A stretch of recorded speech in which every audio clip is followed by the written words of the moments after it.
मत्स्यावतार। प्राचीन इतिहास। प्राचीन काल में सत्यव्रत नाम के एक राजा थे।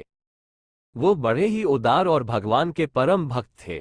एक दिन वह कृतमाला नदी में तर्पण कर रहे थे। उसी समय उनकी अंजलि में एक छोटी सी मछली आ गई। उसने अपनी रक्षा के लिए सत्यव्रत से अनुरोध किया। उस मछली की बात सुनकर राजा ने उसे समुद्र में वापस नहीं छोड़ा और उसे अपने कमंडल में रखकर आश्रम ले आए। कमंडल में वह इतनी बड़ी हो गई कि उसे एक मटके में रखना पड़ गया। थोड़ी देर बाद उसका आकार फिर बढ़ गया और मटके में अब वह छोटी पड़ने लगी। अंत में राजा सत्यव्रत हार मानकर उस मछली को समुद्र में छोड़ने गए। समुद्र में डालते समय उस मछली ने राजा से कहा, राजन, समुद्र में बड़े बड़े मगर रहते हैं, वह मुझे मारकर खा जाएंगे, इसलिए मुझे समुद्र में ना छोड़े। मछली की यह मधुर वाणी सुनकर राजा मोहित हो गए।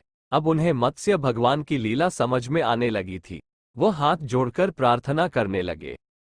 मत्स्य भगवान ने अपने प्यारे भक्त सत्यव्रत से कहा, सत्यव्रत, आज से 7वें में दिन ये पृथ्वी लोक प्रलयनकारी जल राशियों में डूबने लगेंगे। उस समय मेरी प्रेरणा से तुम्हारे पास एक बहुत बड़ी नाव आएगी। तुम सभी जीवों, पौधों और अन्न आदि के बीज को लेकर सप्तऋषियों के साथ उस पर बैठकर तूफान से बचने का प्रयास करना। जब तेज आंधी चलने के कारण नाव डगमगाने लगेगी, तब मैं इसी रूप में आकर तुम लोगों की रक्षा करूंगा। भगवान सत्यव्रत से ये कहकर अंतर्ध्यान हो गए। अंत में वह समय आ पहुंचा। राजा सत्यव्रत के देखते ही देखते सारी पृथ्वी पानी में डूबने लगी। राजा ने भगवान की बात याद की। तभी उन्होंने देखा कि नाव भी आ गई है। वह बीजों को लेकर सप्तऋषियों के साथ तुरंत नाव पर सवार हो गए।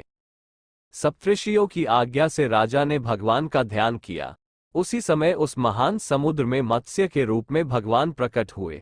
तत्पश्चात भगवान ने विनाश के समय नाव को तूफानों से बचाते हुए विहार करने लगे और सत्यव्रत को ज्ञान भक्ति का उपदेश दिया। हयग्रीव नाम का एक राक्षस था। वह ब्रह्मा जी के द्वारा उत्पन्न वेदों को चुराकर पाताल में छिपा हुआ था। भगवान मत्स्य ने हयग्रीव को मारकर वेदों का भी उद्धार किया। समस्त जगत के परम कल्याण के लिए भगवान मत्स्य को हम सब नमस्कार करते हैं।